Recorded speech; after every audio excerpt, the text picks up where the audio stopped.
There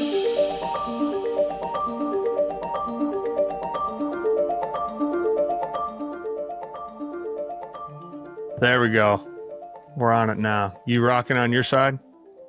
I think so. So you think so? We can kind of start with that side of it too, because my last name Martin with an I. You're Martin with a Y. Where are you from originally? I'm excited to talk to you, man. My Martin Wales. brother. You're in Wales. That's it. That's apparently the farthest back I can trace that. And I guess the Y thing, Yeah. they're big on the Ys. They're you'll Yeah. I see wonder how. multiple Ys, and I like that. I think I'm like a Netherlands guy. I think my family's from the Netherlands and Dutch. So I wonder if that's where the I is, and It's maybe interesting, that's yeah. yeah. So I'm really excited to talk to you, and I'm really pumped that you made some time and some space to connect.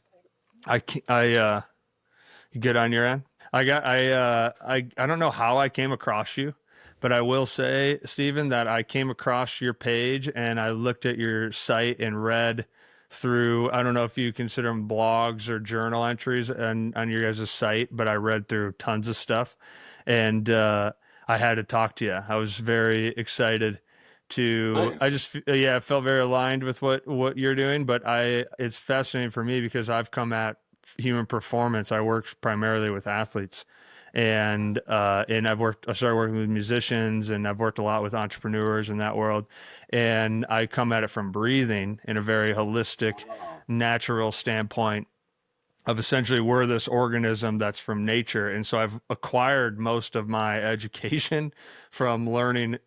I think I'm assuming, maybe this is unfair. I'm assuming you're going to understand this rather quickly, but I've taken so much of my training from reading about trees and how, the sun works and how nature works and how environments change and the seasons. And I've just sort of over the years, I've curated a lot of my philosophy around the concept that we are just an organism of nature and with consciousness. But when I saw what you were doing and I listened to you a little bit, it was like so many light bulbs went off. But I'm also this like curious novice student that's like very excited to engage with you. And I just have, yeah, from afar, I've really appreciated your work, and it's an honor to be able to share some time with you. Well, thank you.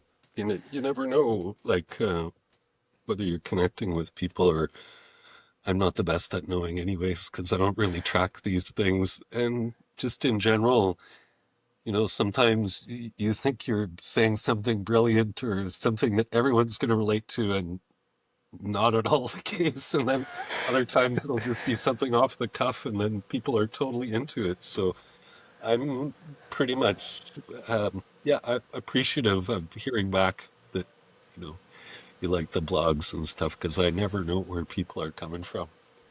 Yeah, and I'm sure I will definitely bring up stuff from your writing that struck a chord with me, and I think that'll be easy and free flow. But I think just to kind of get us going, can you walk me through at least for just like kind of what you're doing, how you got to this, just whatever story aspect, however you want to take it and run for a second. But you want to just kind of Sure. bring people who are listening up to speed with where you're at in life. Sure. I never have I don't have a spiel or anything, but Yeah, I'll do my best. yeah. Um, Whatever happens, happens. yeah, I mean, I think at a very young age, I was completely disillusioned with our culture. I had some pretty intense experiences, mostly which were psychedelic, Hmm. that kind of pushed me into a place where what I could relate to was Buddhism Hmm. at that time, in terms of everything that was out there. This is, I guess, mid 80s or something. Everything that I could read, everything that I could access, it was the Buddhist stuff that continually rang true with me. So I didn't find my temple or anything like that. I basically just took the scriptures to heart, and I went into the bush and worked with meditation, for probably 6 hours a day for roughly 4 years. Wow. so that was the start, really. And it was kind of this sense like of having no way to fit into this world, you Mm. know, but Mm-hmm. I could relate to that world. And so that's where it all kind of started. And then towards the end of that time, I had some pretty prophetic dreams and visions that just kind of shoved me back out. It was kind of like spirit had just said, okay, you've got as much as you're going to get. Now it's time to go back out and share that stuff. Yeah. And so lots of hard transitional years, coming from a place of integrity in where listening to myself and listening to nature at large became the same thing for me, right? Mm. Mm-hmm. And I'm still more or less in that place where I'm an integrated being with the wind and the birds and all these things outside me are inside me too. I know it sounds a little cuckoo, but it's the experience of it that I suppose I have. And so coming back into our culture to try to find a place of integrity was really difficult. And the first place I looked was being an artist, right? Because it's Mm-hmm. kind of, it's already fringe. So it was closest to me when I was coming in from the outside. It was like, okay, art, yeah, I think I can That relate to makes that. sense. So Right. yeah, that, my first degree in university was a fine arts degree. And it was, it's like trying to find your way back in, right? So trying to find good work, which Mm-hmm. is a huge challenge, right? Work that isn't hurting the earth, exploiting other people. It Yeah. sounds like such an easy thing, but it's actually quite difficult, Right. especially as a man, and maybe especially back then. You were kind of either a blue collar kind of worker, or you were a white collar worker. There was hardly anything in between. 40 years ago. Slowly kind of eked out a living a few different ways, and then I guess so I don't talk the whole hour here. No, keep Um, rolling. This is beautiful. just to kind of bump it along, I guess I had a tea company for a number of years, so that was a way that I could be out in the bush and harvesting and be doing something that I felt was good for humanity, for people, Sure. like making these healing teas. That was could have been researched a lot better before I started. Let's say that. I was kind of banging my head against the wall for 20 years trying to make Yeah. money at that. Yeah. You got to put your time in somewhere. It's just the Right. way it goes. And so that was what I call my cinder years. You think of Cinderella down in Mm. the cinders and the ashes and stuff. And so we all have our little Cinderella time where we're being ignored, we're not being acknowledged for who we are, and you just have to keep your head down and keep working, you know? Yeah. Yeah. And hopefully your life turns in such a way that things open up for you. And I guess they did for me in a couple different ways. And, maybe one of the more kind of ironic things, and it happens to a lot of people, is I got really sick. I got Lyme disease Mm. about 12 years ago. Mm. And it really wiped me out. Like up till that point, I had a physical existence. Like I'd work 12, 16 hours a day, Yeah. you know, did what I had to do to make it work, but I couldn't do that anymore. I could barely work 2 hours a day. I could barely walk. I was like 90 Sure. years old at one point. Sure. So, um, that's like, I was already a herbalist, but that's when it was like, okay, life or death, buddy. Like, Yeah. you got to step into this because you look around and there's only this antibiotic treatment, which for kind of more chronic or if you've had it for a while is pretty ineffective. And so I kind of, in a sense, rediscovered my herbal roots and Mm. Came back to you. came back, and it was a matter of life and death, and really bonded with those plants in such a deep way that to share them and to start to share that knowledge just became the most natural thing. So that's when we started the Sacred Gardener School. I think it was 2014. Yeah, so 10 years ago, basically. Wow. Good for you. Yeah, yeah.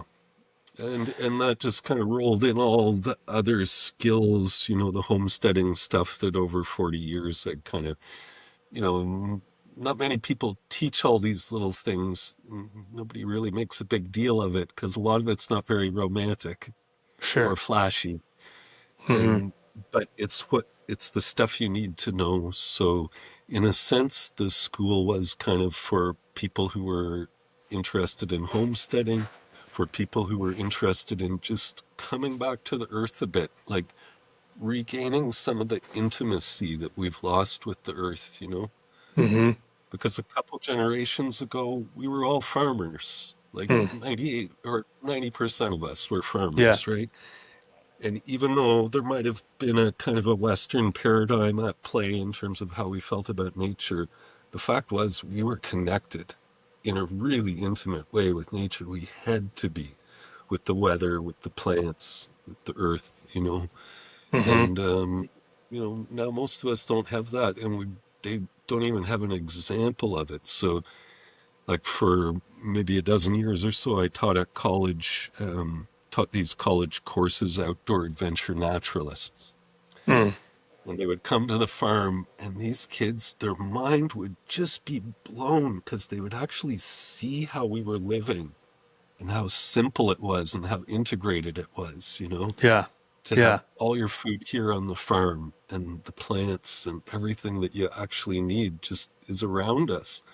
But nobody thinks about things that way. And if you don't see an example of it, it's very hard for you to emulate, to get 100%. there on your own. Well, I think that's like even as myself sitting here talking to you, it's like I can hear you, but I can't comprehend that individually because it's like, I feel like the deep knowing is that, I don't want to speak for everybody, but at least in my understanding of where we're at right now, society wise, is like, there's like a deep knowing of knowing that we're with the earth, and there's always this like longing that's pulling you. Again, I'll just speak solely for myself. There's like a pulling system that wants to pull you to the earth, and I think that's why you find yourself so connected on the most subtle things, a walk in nature, and or just staring at a tree type deal. But then the interesting thing, I guess my first question to you on that is like the intuitive side of it, because I feel like one of the hardest parts about being a human now is that it's really hard to have any intuition or understanding of yourself, or what resources or skills you have within you, because everything's accessible through AI. So it's like, if I have any sort of problem, I just can ask AI. Whereas like listening to you, if you have a problem, and correct me if I'm wrong, you have to go out and ask nature and or figure or feel it within and solve it within. Is that making sense? Yeah, it's an interesting point. Like, I mean, in a sense, this kind of thing of problems and kind of in a rural, just a traditional kind of rural lifestyle, you solve them yourself. You, Yeah. you figure out, you make do with what you have. I mean, I had a tractor mechanic who said basically you could fix everything with wire and a rag, one or the other. You could make everything kind of work again. So it's this kind of duct tape idea that, if you apply yourself and your imagination, you can solve these problems. But if all the solutions are there for you, whether Right. it's the hardware store or whether it's AI or whether it's online shopping, and you don't have to face the discomfort of the impasse of trying to figure something out. You can just instantly get the solution. And the solutions might even be kind of geared towards the earth. That's when it becomes really funny.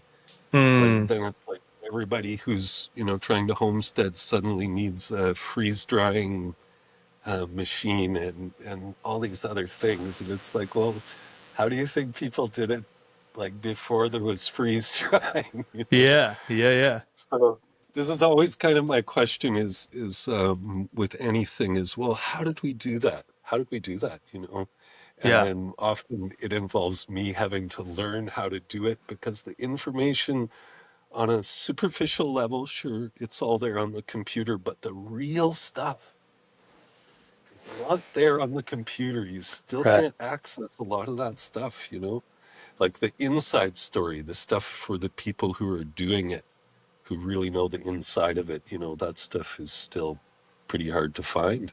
Or you can find little clues, but then you have to do it yourself. And then when you do it yourself, right, all this other stuff comes clear. Why they did it this way or that way and all Mm. that. Do you think that as you've understood that or things have become clear, do you think that that connects you ancestrally? Like, do you think that you've been able to piece that together of where we were a few generations ago, just because you've had to solve that internally? Yeah, I absolutely do, and I wouldn't have thought that, but I've experienced it enough times. Like I was really into the heavy hoe. Mm. I've kind of buggered my shoulder up now because I did it for about 15 years, but Yeah. really into scything and heavy hoeing. These are things that we've literally done for a couple thousand years. Hmm. It's so deep in our bones. And there is a rhythm that starts to come out of your body and with the tool and the earth, and it's incredibly familiar, right? Wow. Yeah. Like you've been doing it your whole life, but you've actually only been doing it a year or whatever.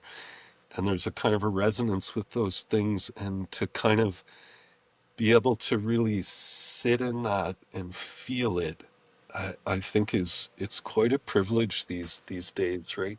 And if you think about it, in all other places and all other times, that continuum was there for us, Our Hmm. parents or grandparents would show us how to do certain things, and that would ground us into the reality of the earth and our ancestors and everything. Because as they're teaching you how to do it, they'd say, "Oh, your aunt used to do it this way," or when she did it, we'd always laugh, and this thing would happen. And, Yeah. the storying of it all comes together with the actual physicality of it.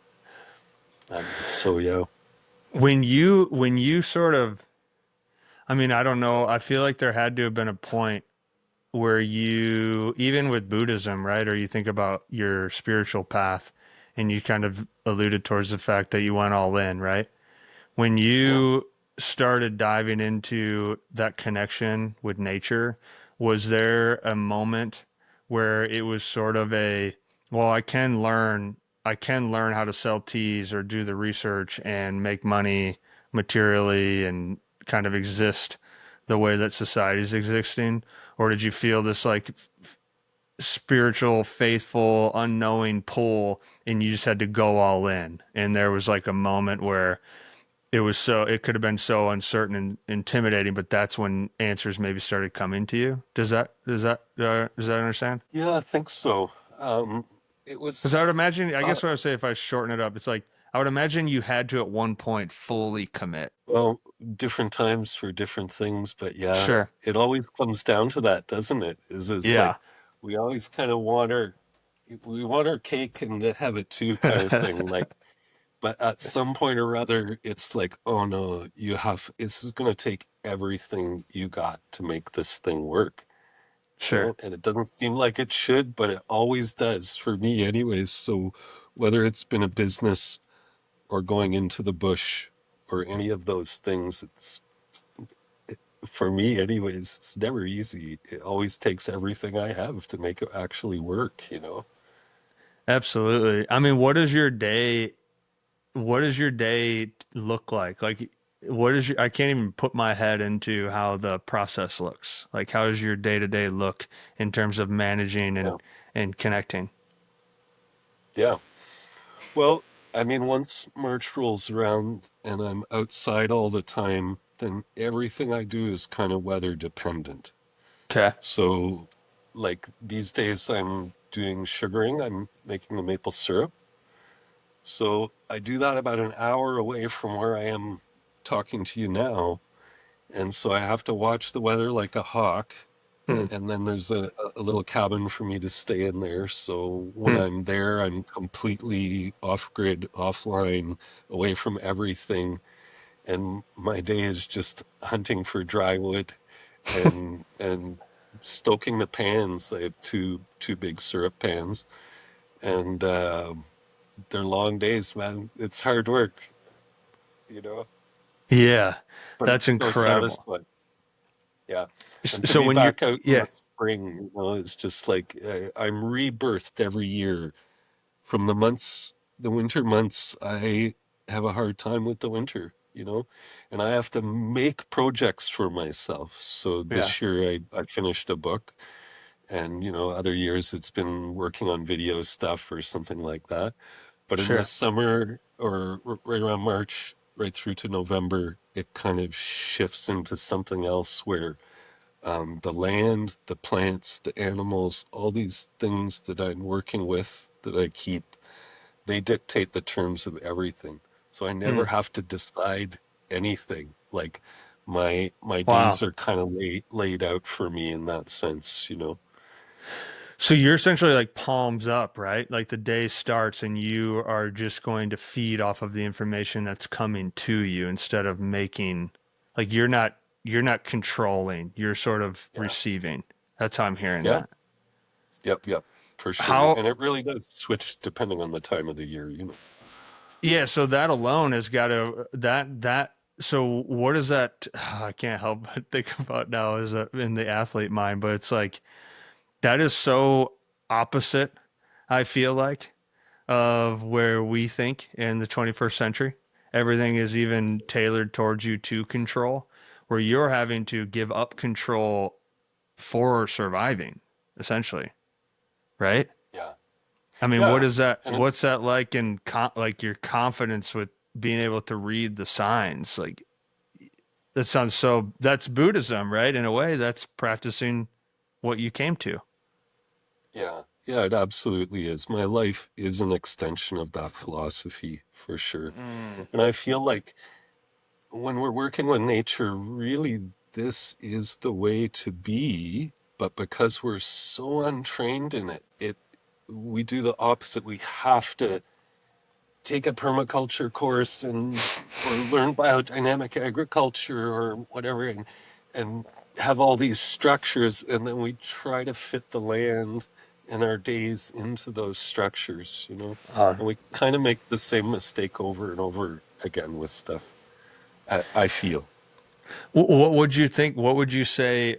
Because that's like how I would go about it. I would go study permaculture, or I would go and get certified in permaculture. Yeah, But it yeah, is more. That is, you're right. It's more of just what we all always do. I feel like that's the certainty of being a human. You just want to be certain that you can put it into your box.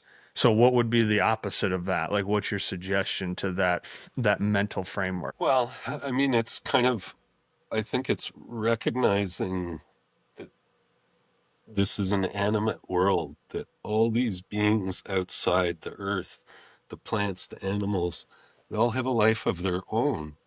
They all have purpose of their own. So to kind of catch I can't help but phrase it this way, our kind of colonial tendencies, Yeah. right? Where we want to colonize stuff, we want to control it and kind of own it.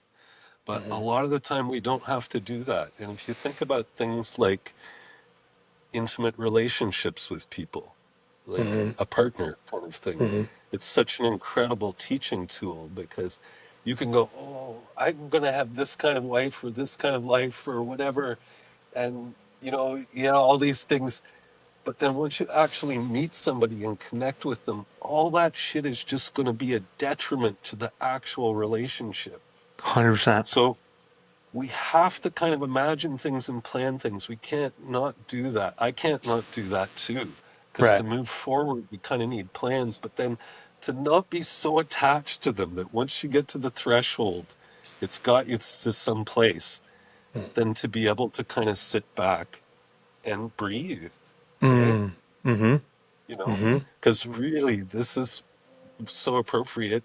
What it all Yeah. comes down to. It's such a incredibly simple thing, but just to take the time to feel your body breathing and to feel it in the context of the earth and this gift that you're receiving from all the plants, right? Yeah. Because this is what's keeping us alive. It's this thin little layer of green that goes around the whole earth. Mm. nothing we can be more thankful, because all of our food comes from it one way or another. All of our air comes from it, you know? Mm-hmm. Mm-hmm. So to kind of, to breathe is to be connected with the plants. And, Mm.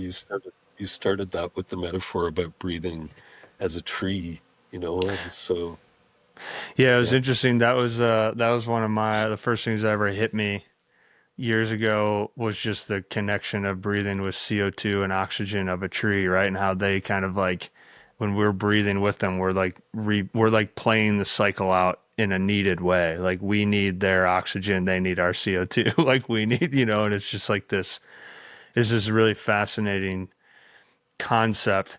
I when you are this might be so abstract and broad, but it's not coming to me any other way of just me being curious about it. But I've always felt like, and this is like I said, a novice standpoint, but it's like I've always felt that I'm a tree metaphorically, or like I'm connected to a plant, like I am a plant. But I feel like my brain wants to make it more than it is, and I try to read more about plants so that I can know more, and then maybe one day the book will finally make sense to me. I don't know if that's making sense to you, but it's like I always feel like I can just educate more to understand more, and I just like never get there. And but I feel internally like there is a like the tree, it's you said everything has a purpose or a meaning to it, like in animals and the plants. Like I feel like I know that, but I feel like I block myself from allowing. Does that make sense? Yeah, it does. And I guess it's also context, right? Like, Mm-hmm. maybe this circles back on your earlier question about intuition. Is, I mean, it's debatable what intuition is, right? Mm. I think it's maybe a couple things. It's accessing internal information, for sure, in Mm-hmm. a very kind of undeliberate way. Mm-hmm. But it's also accessing external information, right? Mm-hmm. Mm-hmm. So, I mean, that connection thing, and just feeling we want to kind of handle it. We want to get a handle on it. And so you read the books and you Mm-hmm. listen to podcasts or whatever to get some kind of context. That just gives you kind of a way into the thing. Mm. Ultimately, whether it's herbs and like, this is the interesting thing is like with something like plants or herbs or biology or anything or physics, it actually is endless, the amount of information. There is no end to it, right? Yeah. Like you can get into the phytochemistry and then you get into how the body absorbs the phytochemistry, and then you're already beyond what we know medically.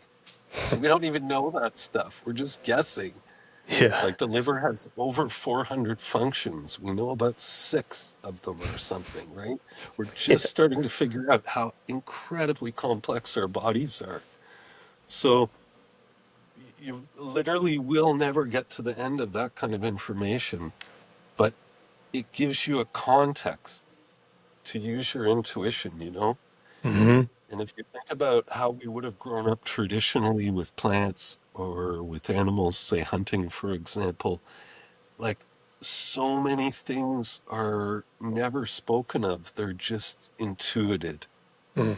where an animal's going to be at the right time, Mm-hmm. is one of those things like there's so much information involved in that to be able to pinpoint where it's going to be.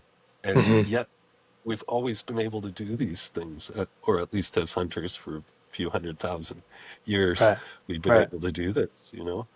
Yeah. And it's kind of like, it's not really, as you said, required anymore. Our intuition is almost like a safety mechanism now. It's Yeah. not a necessity like it used to be, right? And Mm-hmm. so then you're not exercising it regularly. Mm-hmm. Maybe you're exercising it on the internet to see like what's a scam and what isn't or something. Right. And again, you need context for that, or you can't Yeah. can't do that either. 100%. I find that a lot, and that's why I asked that. That actually brings it back to where I feel like there's like a knowing, but I don't feel alone in this. I mean, I'm 35, I'm a millennial. It's like you, I feel like a lot of my generation is thinking this, at least from my vantage point. But at the same time, we were sort of the millennials is like the bridge of traditional to technology, and then the generations below us was all information. It was like scaled in the information era. So it's like if you think of it as the industrial age devolved us from nature. I don't know your point, Yeah. your thoughts on that too, but it's like we start to get industrialized. So we leave the farming aspect. We start to create assembly line type thinking educationally and workforce, etc. Yeah. And then all of a sudden now you have AI and speed and comfort and convenience, which is where we grew up in. And there's no reason to know anything because information is accessible to you in any aspect that you want. So it just became 10x the convenience factor. Whereas it used to be, it is still just super convenient to set my thermostat to whatever I want my life to feel like. And Yeah. but now I can have every answer that I want. And so Yeah. then I think there is like a move to conscious, I don't know if that would be an evolution of the species, but intuitively, I think for at least for some sort of survival, maybe this is a question back to you, but I feel like that's partially what we would have to do with the pendulum, is the pendulum would actually have to come back from how radically extreme we went away from intuition. And that's where I think I did want to ask you about psychedelics, because I do feel like that's why that has become powerful work, is because I think that that's one of the ways that consciousness is starting to maybe potentially find itself in intuition. But I don't know. What's your thoughts on that? Yeah. And maybe even say again, because I think it happened right in the 60s and 70s. It really did already happen and it shifted Hmm. our culture massively. Yeah. But then, of course, people didn't really live it. They still had all the industrial context and all that stuff. And so it's layers that were taking off.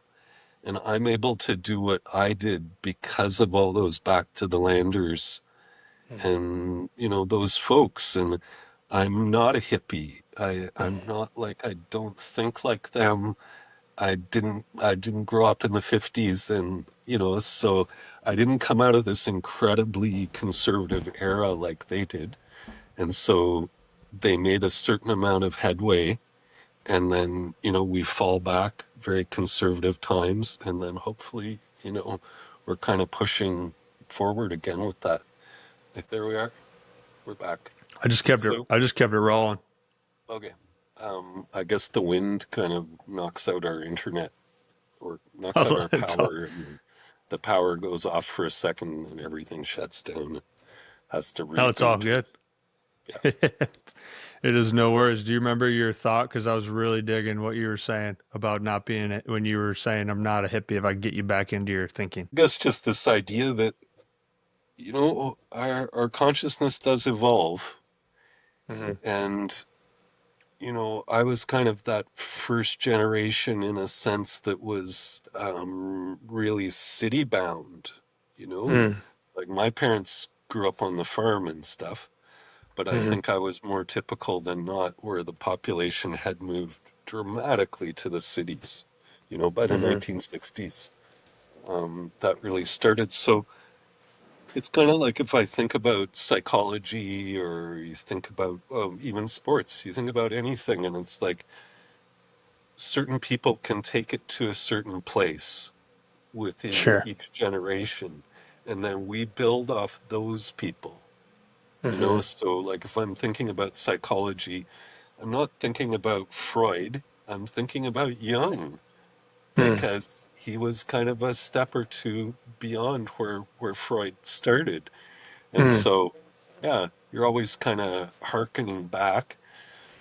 And so my hope is that, this, I mean, I love this phrase and it can be applied in so many circumstances, but the tyranny of convenience, it's such a good Yeah. one.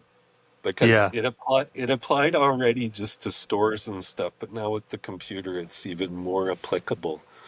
So maybe that tyranny will start to be recognized instead of sought after, right? Sure. Because Yeah. basically during the whole industrial bloom, from 50s, 60s, 70s, 80s, we're always Hmm. seeking more convenience, more ease, more less effort, just that whole thing.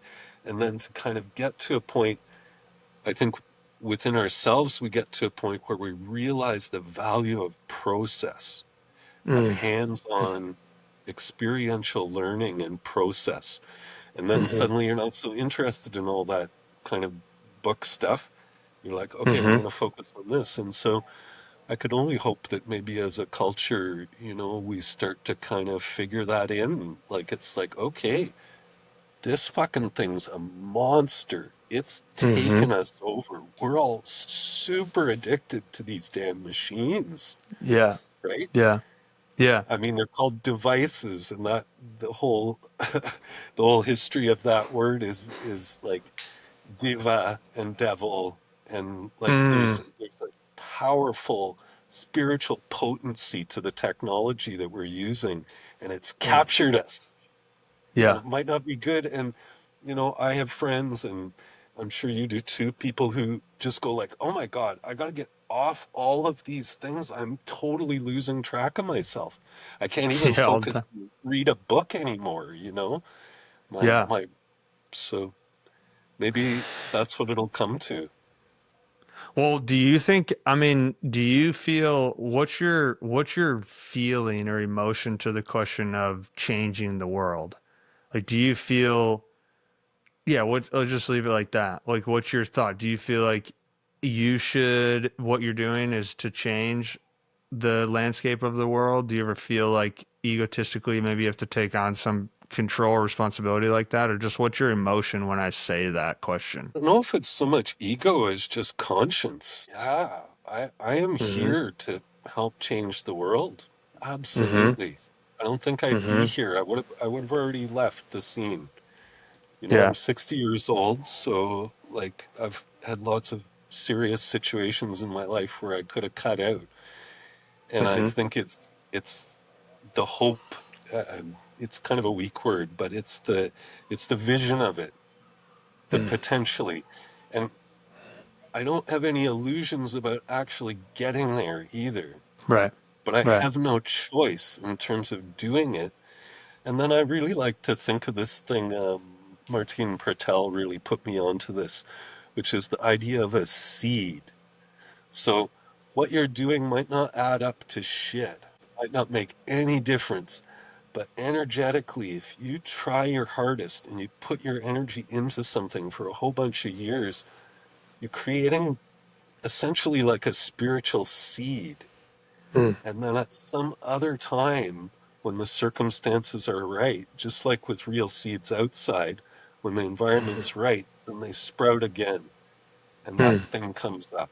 Mm. Mm-hmm. So I guess I hold on to both those poles where, on the one hand, I recognize that, well, we're pretty far along, and I don't know if there's any real kind of saving us at this point.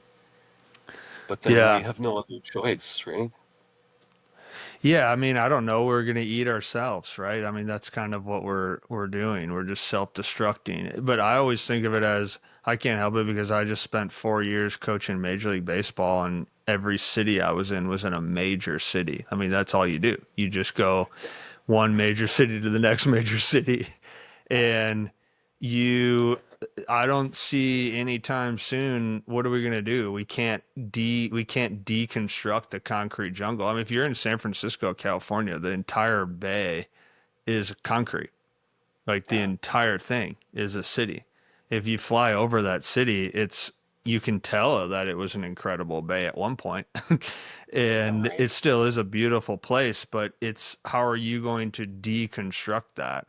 And then obviously New York City's and they're all examples of that in their own Yeah, yeah, variations. for But sure.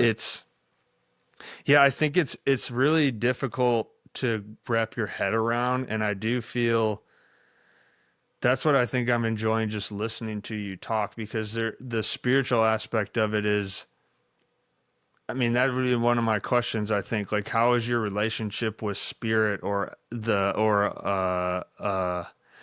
I don't know, in Buddhism, because there's not really a God connecting to Buddhism, correct? So for your aspect in spiritual connection, in your learning, what do you feel as an individual?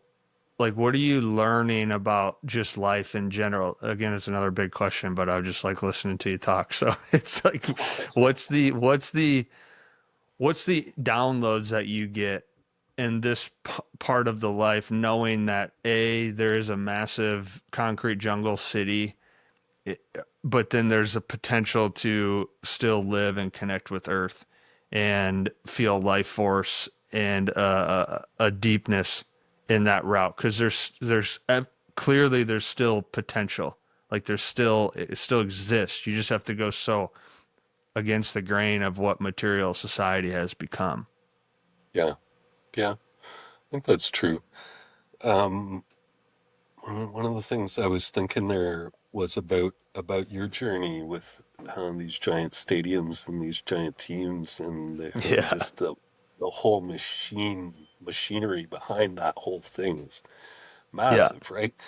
massive. And so you can't ever picture something like that stopping. But I think, like with anything, with our cars or with anything that we might not be kind of lined up with spiritually, we can start to think about the origins of these things. This is kind of what I always go to. So, Okay. like, if you think about sports, it did Mm-hmm. it did come into play. I mean, from what I know, it was mostly kind of a Roman era type thing where they realized that it would alleviate social tension Mm. and actually avoid potential takeovers politically and stuff like that if people could put their energy into sport, into some kind Yeah. of game, right? Mm-hmm. And I think it's actually still serving the same purpose. So I agree. in Yeah. your own life, you kind of like, okay, I love this game. I love these sports. I love the feelings I get from it or whatever. So then you have Right. to balance that and you have to go, okay, but that's also all this kind of hyperbola and hype and all this stuff. Like, we're not talking about just having a pickup game at the corner with some friends or something. We're talking about a whole industry, right? Yeah. Oh, So yeah. if you're kind of paying your energy in a sense to that industry, maybe you could think about kind of a balancing thing like energy to your garden or energy to your animals or your family or something that's real, like that's really Yeah. real, you know? Yeah, that's a great example. That kind of leads me to, let's just go with where we're at and where life is at. So I don't live Yeah. in San Francisco. I'm looking out at trees and know I have a beautiful spot right now in Minnesota. But uh, if I'm in Arizona, if I'm in San Francisco, or I'm in major cities, which I know so many of my friends are in these scenarios, what Yeah. is ways to integrate just steps, like processes, closer back to living with nature? It's What are ways to integrate? it's a really good question because it is where most people are at, right? So think about what you need in your life and then how can you realign that thing into some kind of integrated or spiritually integral reality. So Mm-hmm. if you think about your water, for example, Mm-hmm. okay, now ever since the Walkerton thing happened, that was a Canadian thing. I don't know if you knew about it, but what it did Mm-mm. is it changed how we treat our water. And so it changed the type of, is it chlorine? I don't know. All these chemicals that are added to city water, right? They're Mm-hmm. actually all really bad for us. Mm. So not only is the whole process of it kind of detached ourselves from the spiritual essence of water, which is this pure thing that comes from under the ground that comes up, and then we Mm. take it into our body, and Mm-hmm. it's that. connection with the aquifer, with the water, and knowing it's always there is like a spiritual part of ourself that's in the ground, the water. Mm-hmm. Right? Mm-hmm. But if you're always just turning the tap to get your water, okay, there's the health problem, but there's also this lack of integration thing. So, Sure. as an example, there's a couple things you could do here. There's actually a site where you can find local springs. So Oh if you yeah. do have a car or you have a decent bike with a good rack on it or something, you can go get your own water, your spring water. So not only is this going to help your health, but it's going to help you feel the integration of nature again, right? Because you're going to go Yeah. to a spot, Beautiful. maybe a tap, you know that it's tapped right into the ground. And, that's a powerful thing. And then say something with food, maybe you eat out all the time. You just, Yeah. it's easy to do. It's cheap. Yeah. It's tasty. You're in a Yeah. city, all that kind of thing. Well, maybe you could start to think about, like a more integral approach. So maybe you go to a farmer's market or you have a little garden of yourself or you help somebody else in their garden to help generate some of that food. Maybe you learn some things that you can forage, right? Mm. Because even say like in downtown Toronto, there's the Don Valley goes right Mm. through almost the middle of the city. There's leeks in the Don Valley. There's trout lilies. There's beach leaves. There's all sorts of stuff that you can eat, that you can forage. So maybe you Wow. start to learn a bit about foraging and about what you can actually eat and harvest from the land. And so that will bring you back a little bit closer. And you think about your clothes, or you think about your house, or you think about things, how to take things back, right? Take Mm. what I call these daily rites of passage. Mm. So something like walking to a spring and collecting water, Mm-hmm. it's the most natural thing in the world. We all did it for literally hundreds of thousands of years.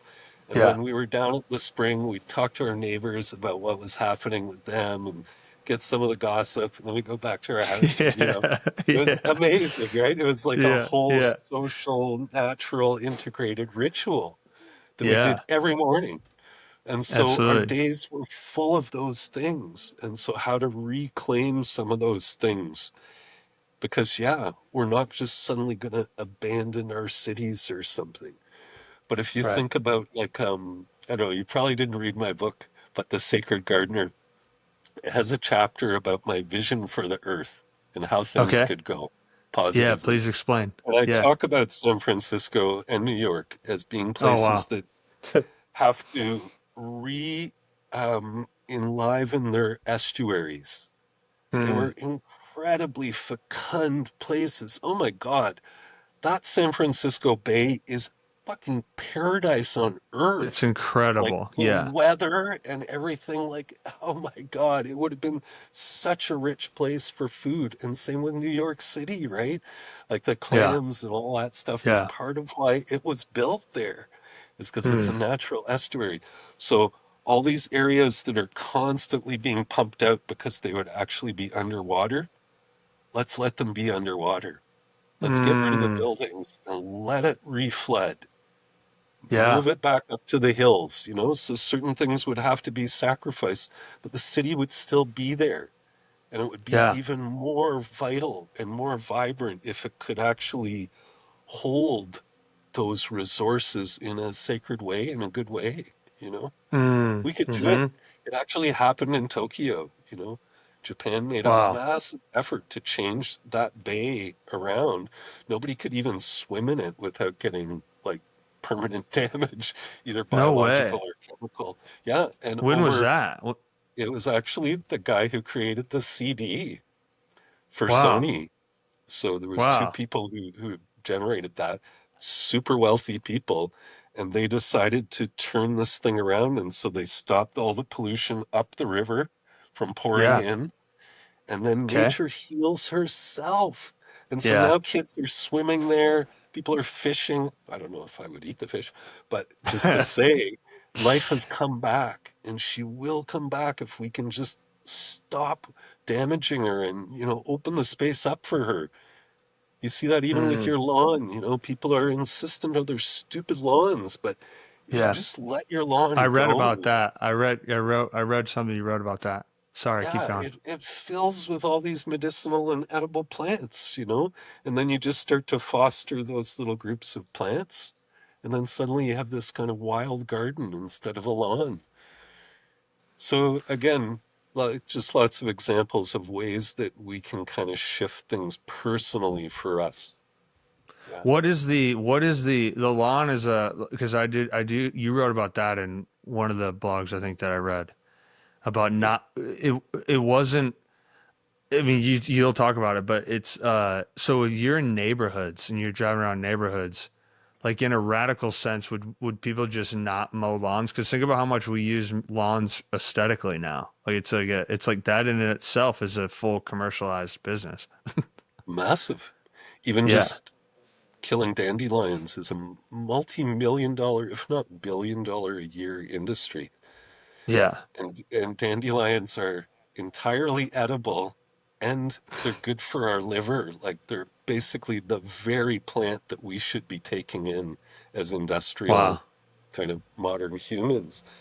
And here's this lovely plant pops up everywhere, and instead of cherishing it, we do our best to get rid of it, spend millions and millions of dollars.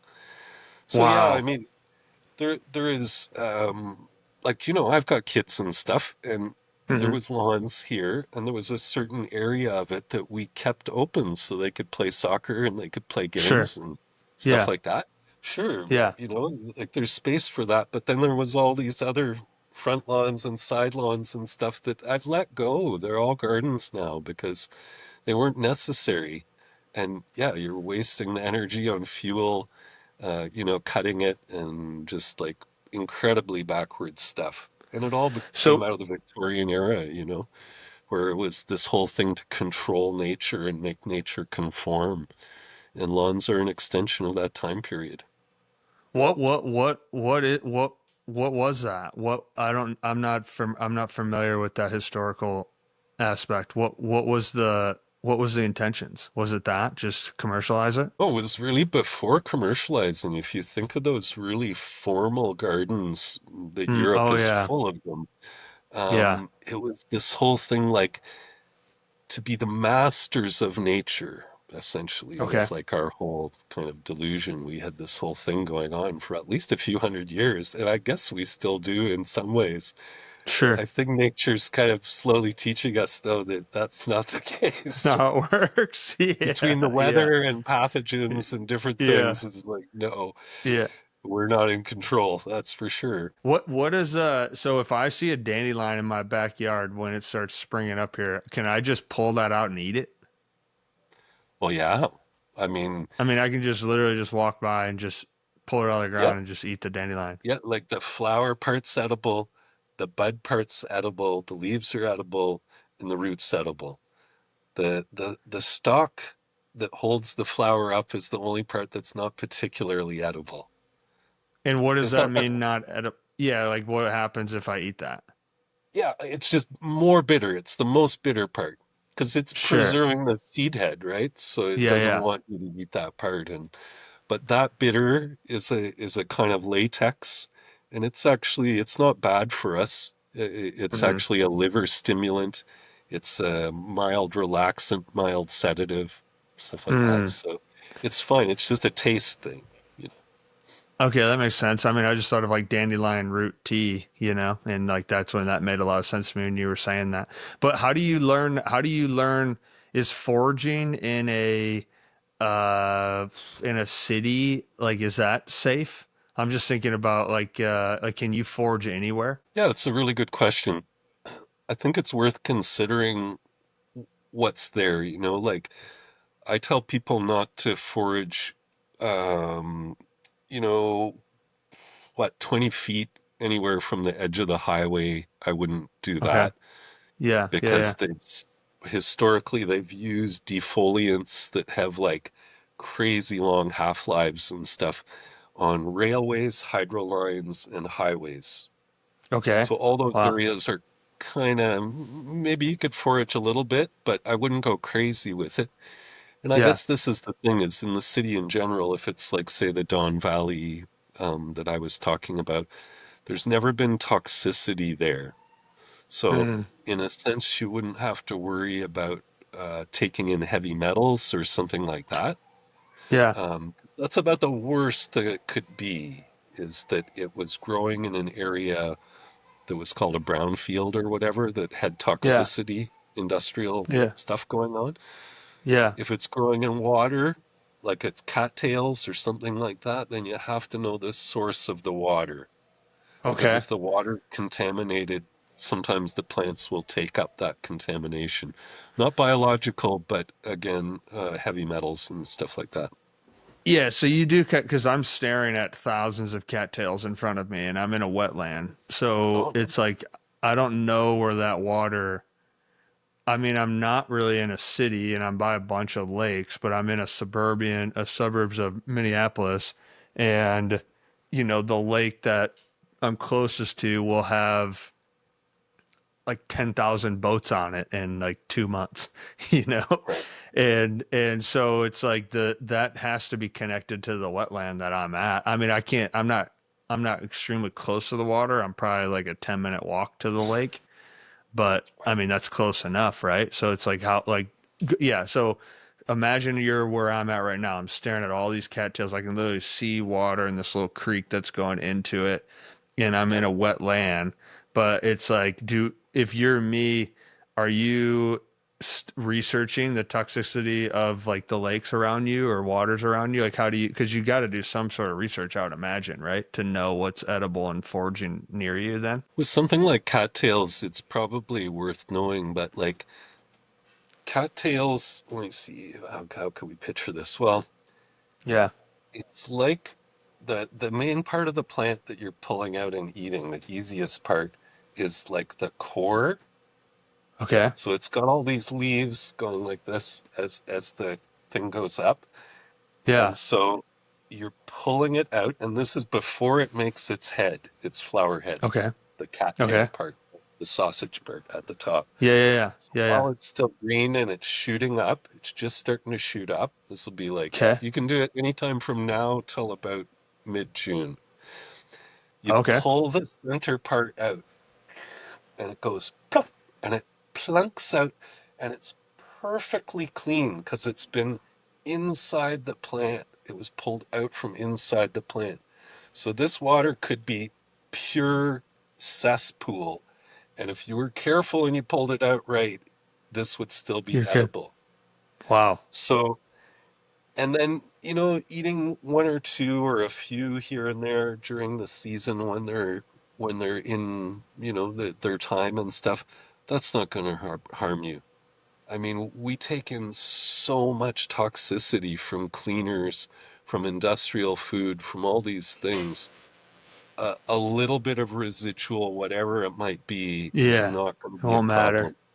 problem. So, Do, you want to kind of have like cattails are something that you can live off of and you can eat as much as you can eat of them. Like they have no that's wild. natural toxic effect. So they're a survival food for us. They're what we all would have eaten, all our ancestors, for probably at least 100,000 years or two. Cattails would have been our staple.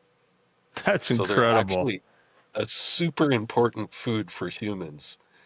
And, like to reconnect with that, but you don't have to suddenly decide that you're going to eat all cattails. That Yeah, I might got be a a full mistake. grocery store right out in front of me.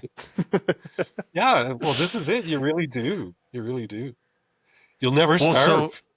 I know this is incredible. I'm for sure going to eat one of those cattails. And the next thing is, I was thinking, like, so, because, right, like you go to the grocery store and you buy any produce and they're shooting water on it, and you have like an organic, or you can kind of look at the numbers of what you're getting, right? What is it? I think then the produce, it's like three, fours, and nines, right? And if you get a nine, you're organic. And they're spraying it, whatever. But then you bring it home, and I'm pretty sure my wife cooks a lot, but I mean, we just like wash it again, right? Like even with fruits, like I always get blueberries from the grocery store and I wash them.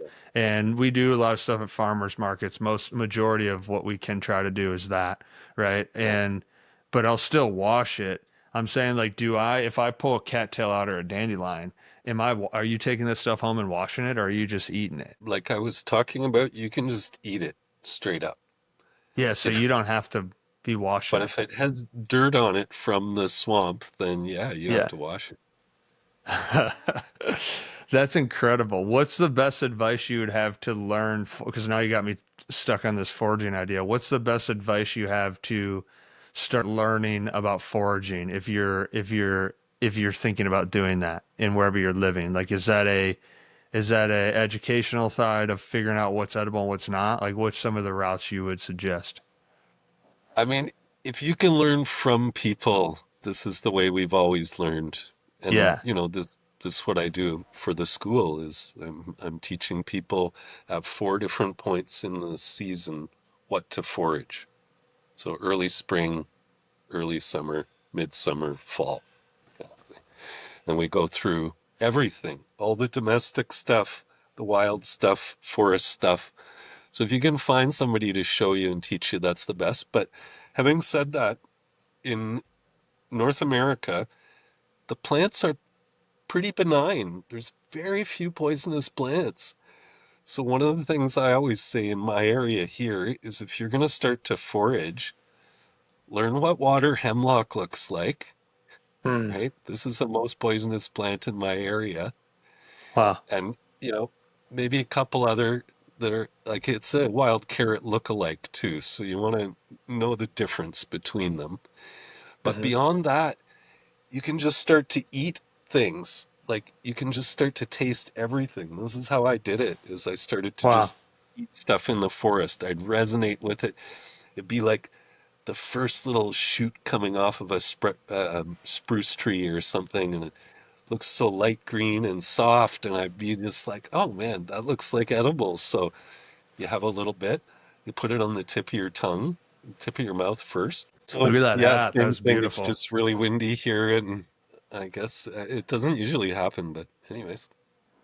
No, it's all good. It's all good at all. We can even start. We can just start. Yeah, let's hone in. Let's hammer out some. Oh wow, there's a turkey right outside my window. That's awesome.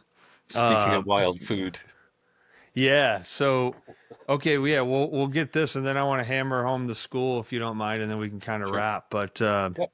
oh, I got a handful of turkeys. This is beautiful. What's the when you see as your relationship has grown with animals? What's that experience like? What have you learned about the soul and the spirit of animals and the connection with that we have with animals? Well, like I think the thing that maybe is kind of hard for us to grasp is how connected animals are intuitively. Yeah, I mean, we know this with dogs and cats because they're part yeah, of our kind of existence. Well, it's even more so with wild animals, right? So your energy, they're always reflecting back to you what the energy is, what's going on. So mm, this whole thing of being able to read portents from hmm, birds is totally based on this thing that birds, and particularly birds like ravens, are very, very sensitive to our energy. And then they have this huge vocal range and behavioral range. And so when they can feel certain things going on, they start to voice it in a certain way. And so, like, this kind of thing constantly happens with me. We even got it on video there a couple years ago where yeah, the birds and I are interacting. Like I'm reading what their comment is on what's going on, and it helps yeah, me kind of, gauge what's going on. And certainly, like, I mean, just the other day, for example, I had two ways to go into my sugaring site. One was along the river, which is probably flooded by now, and one is a slightly longer way in this driveway. And I was at the end of the driveway and I was out of the car and I started to think about going down the river. And as soon as I started to think about going down the riverway, these three ravens came and were just laughing it up. And so Yeah. I just went, okay, fuck it, I'll walk down the driveway, you know. No So way. in a very practical way, it actually does help me kind of stay connected with levels of stuff that they're aware of that I'm not, you know. Yeah. Yeah, when we had our baby, our dog, the morning that we were getting ready to, my wife was getting ready to go into labor, we were leaving the house and we had done this like regularly, obviously. And nothing happened yet, but she was feeling a little different. And when we were getting ready to leave our house, our dog started going crazy. And we started like thinking about it. We were like, because we were just going to do a check-in. We ended up having our kid a few All hours right. later. Yeah. Right. And so it wasn't like her water hadn't broke, like there hadn't been any, it just was felt different. And she's had some cramping and whatnot. I don't remember exactly what was happening because it was all a blur. But our Yeah, dog was like our first sign where we were like, I think we're about to have a baby. And totally, it's eh? interesting. Yeah, it's crazy that it's just, it's not crazy. It's just kind of is what it is, right? That's where animals, like the superpower connection of that. But what's interesting Totally. is that back to the energy aspect of it is like we are all energy, right? It's like when someone walks into a room, you can just feel their energy. And for something that's kind of a whole nother rabbit hole of what we've talked about, but that is in a way a disconnect to even our perspective towards our energy systems. Like we are all energetic beings. Like it's just in us. Yeah, I don't know how else to say it. I mean, what's your just overarching philosophy on energy? Yeah, I think we're connected in ways that is so much more direct than what we can see. Because it's Hmm. not just when somebody walks into a room, if you're energetically open, you can feel people at a great distance. Yeah. You know, I Yeah. used to have this thing happen with my mom when I was a little kid, and she'd be traveling or something, and I'd know absolutely when she was going to call. I'd get this feeling like, oh, you know, and then Yeah. the phone would ring and she'd call, and it happened enough times that, and it was really funny because I remember telling my brother and sister both became born again Christians when I was a young guy, Yeah. Yeah. and they were like, "That's the devil's work" or whatever. Yeah. They had this whole Yeah. fucking theory about it, and I was just like, Yeah. "What? But she's my Yeah. mom. What are you talking about? Like, of course I should feel Yeah. her." You know, Yeah. but just to say, I think we're all capable of that, and in a sense, feeling it all the time. So Yeah. if there's these fucking wars going on and these people being tortured and all this shit, there's some part of our consciousness that's connected to that. And of Yeah. course, we're going to shut ourselves down as much as possible because we don't want to feel all that shit. That's the thing about your intuition is it doesn't choose what you feel. Once it's open, you just feel everything, right? Yeah. Yeah, well, I think that's probably, I don't think I think that's one of the issues with the social media landscape is that I don't think we're supposed to know all that stuff. Like you feel like you have to, Mhm. especially when I was traveling to cities all the time. Did I get you? Did I lose you? Or I still got you? No, Oh, no, there we we're good. I go. don't know what that is. Yeah, you feel like you have to know about all the things happening around the world, and I don't Yeah, necessarily agree with that. I don't think that you are supposed to know that. And there's like this constant trigger or stimulus into the landscape of now of consciousness where if you don't know what's happening in Russia and Ukraine, you're somewhat like of an asshole. You know, it's like you need to yeah, know and you need to yeah, be up to date. You need to have done your reading and be researched up. And it's like, well, in a way, if I'm doing that all day, well, I'm not looking at my local watering hole and walking to go get water. Like I'm not because I'm trying to make sure that I'm appeasing the world's information. That just clicked to me like as I'm listening to you. But I yeah, don't yeah, I don't I don't feel like I don't feel we're supposed to know all that stuff, but it feels now like you're supposed to know all that stuff. yeah. Yeah, and it's so sensationalized and stressful, right? Like it really Right. it hits our adrenals in a way that most of us can't handle it anymore. I mean, one of the things like during the whole COVID thing, when that all happened, like I just stopped Yeah. watching the news entirely. Yeah, you just shut it It down. was like Yeah. I did not need that propaganda constantly rolling around and like, you know, so Yeah. and Yeah. I recommend it to other people too, like people are addicted to the news and 100%. it's a strange thing. It's very strange. Well, obviously, I loved your time. I appreciate it. But if you don't mind, if you could kind of give an overarching view of the school that you've created. I mean, your work is incredible, but just sort of like someone like myself, it'd be cool if I can be a part of that at some point. But it's if I'm coming and I'm a student and we're listening, it's like what's kind of the thing that I should expect or know or prepare for headed into it and those sort of things. Yeah, I'm maybe before I start talking about it, I will just Yeah. mention we are slowly increasing our online courses. So Okay. like for example, if you wanted to know about dandelion, I Yeah. have a wild gardening, wild culturing course, which Awesome. extensively covers how to harvest it, all the different things you can do with it, all these crazy different things that you can do with it. Sweet. So there is a Sweet. certain amount of stuff online that we're slowly but surely getting there with that. The school is really kind of a more of a immersive thing.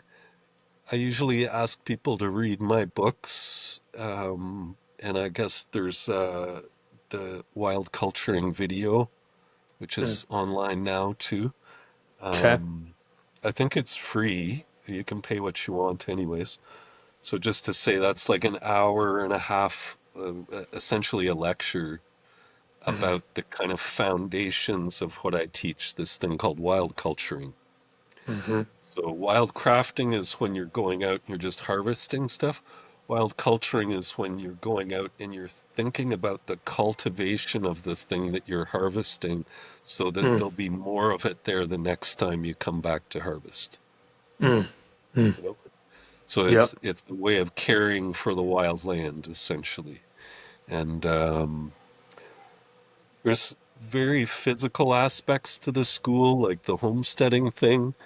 And then there's, philosophical or spiritual part of it is a huge bit of it because I feel like most of us anyways need a lot of deprogramming Yeah. before we can start to kind of absorb some of these new bigger ideas. We have to know Yeah. why we think the way we do before it can change. It's part of Hmm. the way that we kind of undo that spell that we're all caught in, this colonial kind of Western culture way of seeing things. Hmm. You have to take it apart.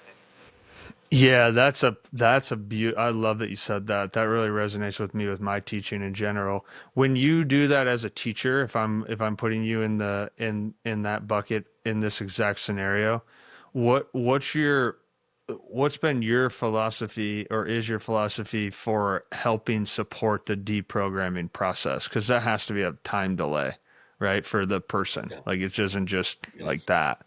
You No, know, for what's sure. that like? What's that like from you as the teacher? Like your Yeah. standpoint to that? Well, thanks for asking that because it's part of the reason why I stopped just doing workshops and we started the school where people are coming back 4 times over two Mm. years Okay, for 5 day stint each time. beautiful. Hmm. So you have time to kind of let go of a lot of stuff. People aren't using their phones. They're coming slowly back to themselves. It usually takes a couple days for you to really even just arrive here, to Yeah, start to kind of feel the land. And then I drop all this heavy stuff on you, and then you go away. But you get to I digest love it, it. right? You get Yeah. to digest it for 4 months or something, and then you come back again. And maybe there's certain things you want to ask me about or hear more Hmm. about. And then Hmm. again and again and again. And it's pretty amazing by the end of it. People's lives have changed because as I your bet. consciousness changes, maybe it's a job, maybe it's a partner that you have. Those are often the two. One of them is often on its way out as soon as the person arrives at the school, because I'm kind of putting them, in a sense, in a position where it's too painful them, uh, Yeah. to continue Yeah. on with something. And then when you create that space, you let go of something, you create space in your life, then something else can come in, you know? Yeah. And so it's Yeah. really lovely actually to see people change and people, you know, doing well, like from it, is really quite a satisfying thing. It's the most satisfying thing I think I do. Yeah. Yeah. I mean, I think in a sense it'd be something like coaching somebody for a number of years and then really seeing them come into their own, in sports, like if you're thinking about it in those terms. That's all right. Yeah, yeah. I know. It's the thing. Yeah. I don't know what that Yep. was, but yeah, you hear me all right? There we That was super odd. Yep. Yeah, I think that's why I brought that up to you because I experience that all the time with coaching, and I can imagine that's exactly what you go through. So that really Nice. resonated with me. I think that I mean, yeah, we lost my train of thought as I was is centering that back up, but yeah, I think that's the whole point, right? And I've had to learn that as a teacher myself is that you can't do anything for anybody. And I think in my earlier career, even now, as is very recent, I've gotten to this point where and I don't like this point. It's just gotten to this point where I realize I can't teach anything. Like I can't help anything because it's not really my programming to direct. It's like you're trying to bring people to uh, themselves while providing space for them to find and create Mhm. themselves. It's not like I do breath work and play sound bowls and do a lot of stuff with energy. And I've realized that it's really not me doing breathing or sound bowls or creating a meditative state. It's the person or the people in front of me and they are doing what they want with it. And I'm literally learning off of them in real time. And I've realized that I'm not really the thing. I'm just creating integrity for the space. And that was actually kind of hard on me at first because I used to always want to say, this is how you breathe, this is how you think, this is how you feel better, this is how you move, and boom, boom, boom, here's the protocols. And there are all those things. But inevitably it's not because it is what you said. It's like deprogramming. You have to deprogram, I always call it the character. You have to essentially kill the character that you hold on to. And Mm. there's this new character that you have to become, but you're always becoming more of that. And that is met in what we talked about earlier. That's like the intuition. Like in that, that's I work with people who perform, and they're ultimately really good performers because they're themselves in high pressure. And so in order to be yourself under pressure, Yeah. you've become comfortable and like authentically yourself. And you're not trying to play and hold on to all of these patterns that the No. world tries to tell you. Because the world tries to do the same thing to an athlete, right? It's like, this is who you are. This is who you have to be. Here's the bucket, blah, blah, blah, blah, blah. Sure. And so, yeah, I only work with professional athletes. So I have recently over the last couple of years. So it's interesting because when you first meet them, you have to like deprogram the 30 years of conditioning that they've had of this person that they are. Because they usually come into someone like myself to kind of like grab the last bit of potential that they have. it's always it's always been an interesting. It's exactly what you Right. were saying, just in a different landscape. And I honestly think I know that's how I gravitated to your work so quickly. I mean, I read when I was reading through your writings, Mm. that was connecting with me so deeply in my own life. Like, and that's where I was saying to you, like, maybe it's not plants or it is that, but it's like we might be saying different words. I might be saying something about playing a sport, but it didn't Yeah. feel like that. It felt like the same Yeah. thing. And everything I was reading, what you're teaching and talking about philosophically, Yeah. spiritually, but then also connecting, it was like, yeah, that is what I'm trying to understand for myself and provide. It's just I'm not saying it the same way Steven's saying it, essentially. Yeah. Well, and I think about what you're saying there, the journey that you're Yeah. on when you're working with people. And it's essentially you Yeah. described like a vision quest, and they call it the little death because that character has to die, and the idea of a vision quest is Mm. your child has to die. That part of that yourself that feels sorry for itself, that's needy, that all that stuff, that child has to Yeah. die before you can become an adult. And so, in a sense, it's exactly what you're talking about. And it never stops with any of us. This superficiality of a character kind of gets layered on us, and we always have to come back to ourselves, come back to ourselves, come back Mm. to ourselves, Hmm. It never stops, Yeah, you know? that's beautiful. Well, is there any way people, I mean, I'll push all this out too, but what are some ways people can find you? So obviously the social, what's the socials, but like your books and some of the things that you use to guide and teach. Yeah, basically, I guess it's all through the Sacred Mm-hmm. Gardener, sacredgardener.com. That's pretty much the gateway there Mm. to everything that we've released. There's a couple spots left in the school for this coming year. We're Nice. like 95% full. So if I'm not sure when this comes out, but there might still be some space this year. If you're interested in the school, though, we also have a waiting list, and that usually makes up Okay. like half the people for the next year Yeah. are people who just didn't fit in, because it's all hands on, so I can only take a maximum of about Wow. 20 people at a Yeah, time. that's awesome. Yeah, we'll try to get this out ASAP. And then you can get your books and everything through that link too, right?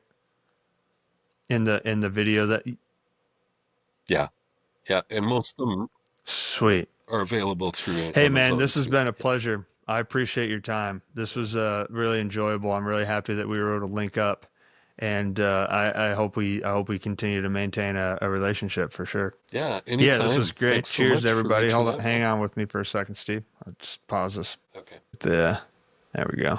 Yeah, I don't know why this thing is. It's gonna end in a second, but usually I want you to stay on with me. There we go.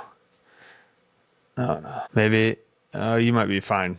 It'll stop on my end. You can probably leave the studio when you're ready. But yeah, that was awesome. I appreciate your time. That was a lot of fun. Yeah, for sure. I'm for sure gonna go Great, man. foraging by the way Thanks. too. Nice. And I didn't get a chance to say, but there's stuff like Peterson's Field Oh, okay. Guide to Yeah, Edible yeah, yeah. and Wild Plants. So that's kind of a classic. There's tons of them out there though. And again, like they're books, so you're kind of looking at the plant, you're looking at the book, it's like, okay, for sure this is the right plant, but it still feels like a big effort to get there as opposed to actually just taking a workshop with somebody Yeah. who can point the plants out to you and for sure say, this is the plant, this is the part you eat, you know. I don't know. Just Yeah, I one of mean, those you got to things. be. I went to Costa Rica last year and foraged, and the guy I was with just told me all the things we could eat. You know, I feel like that would be hands-on, need to be immersive for sure. Nice. I think like I think like I'm definitely gonna have to look into your dates because I that was one of the things that I did gravitate towards was going to the school and being with you guys. I'm gonna have to look at because we just moved to Minnesota. I gotta look at my schedule with business and everything, and we just had a baby, so I'm in like the weirdest time where I'd be able to pull that off. You know, I mean, I Yeah. former Harvey would Yeah. have would Man, have you'd have to never work thought hard. through things like that. I'd have been on a plane and bet at your spot. But yeah, I think that Right. um, it's definitely like call. I mean, that's largely one of the reasons why I wanted to talk to you because it's like calling me, and I've been feeling this pull for a minute. My wife as well. We're both in the same camp. We're both in the. We're ready. We can feel it, And when you're Nice. ready and you can feel it, you're like picking up the signs. And so this was one of the signs for sure. Yeah. Yeah, yeah.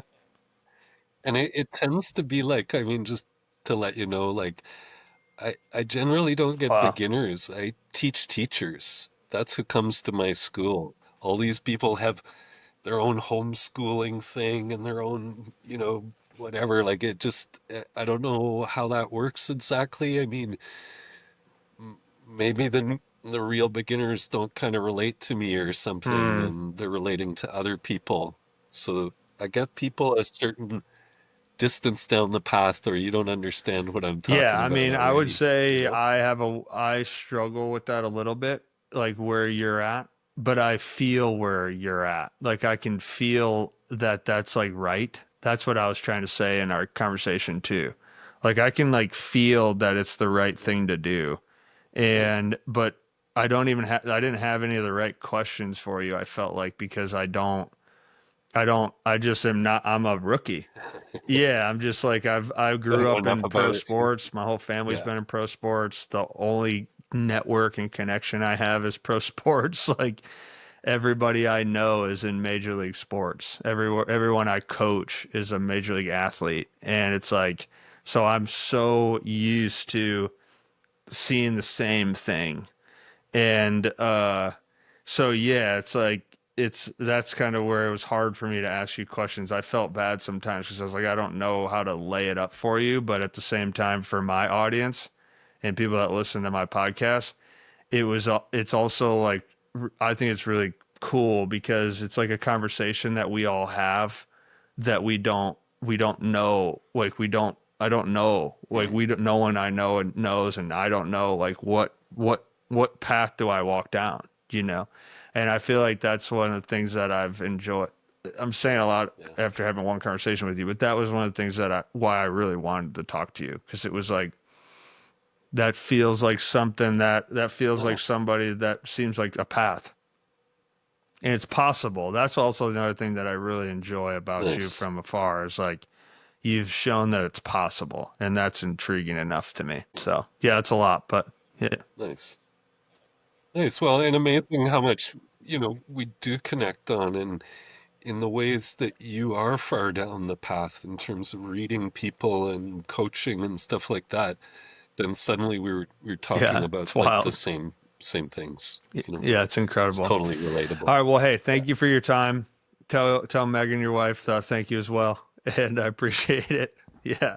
All right, brother. Great. I'll let you know when this comes out. Probably like When hopefully like 2 weeks maybe. okay. Okay. Yeah. I'll figure that out and let you know. Perfect. Okay. All right, thank you. Awesome. Take care. Okay. You too. All right. Nice talking to you, man. You too.